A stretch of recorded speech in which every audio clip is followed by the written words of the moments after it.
Hi there, Capricorn. Thank you for joining me for your weekly forecast for week commencing the 29th of July.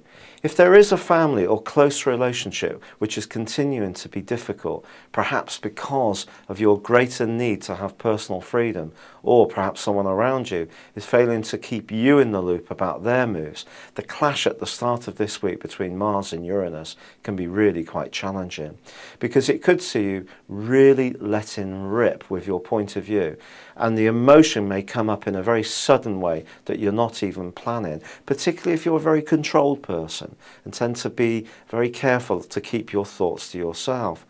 There's also a quarter moon this week, which starts the week, suggesting that when it comes to money and loved ones, that too doesn't always work so well. And if someone close to you is asking for some kind of financial assistance, are you getting into a habit of actually helping them, which is stopping them from standing on their own 2 feet?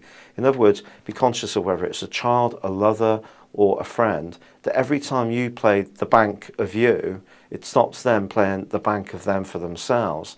So just be aware of that.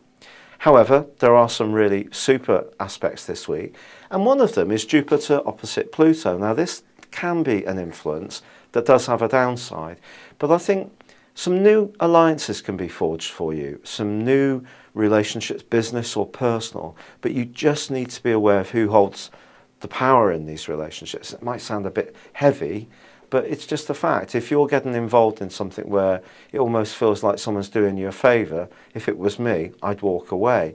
Conversely, if you feel you're doing someone a favour, you need to check out your motives. Things need to be absolutely properly fair, and there needs to be an equilibrium between the two people involved.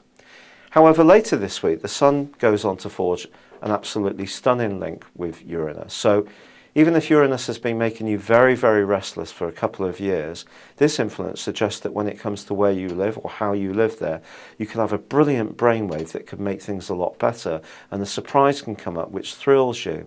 There's also a fantastic link between Mars and also Venus this week, suggesting that if you're attracted to someone and you really, really do hit the sweet spot in terms of connecting with one another, this relationship could become very, very important to your future, because Venus then goes on to forge a very deep alliance with Pluto.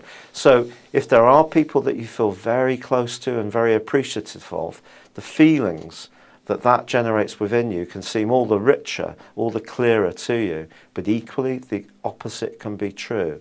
So by the end of this week, I do feel that you may have come to some final conclusions about some things. Other things may be more fluid, but I do feel that it's also important to understand your restlessness and how somebody's attitude and behaviour impacts on you. And if you do feel you have to be more vocal and straight with them, don't beat yourself up about it. It can actually be really good to try and clear the air. Thank you for joining me. Good luck and goodbye for now.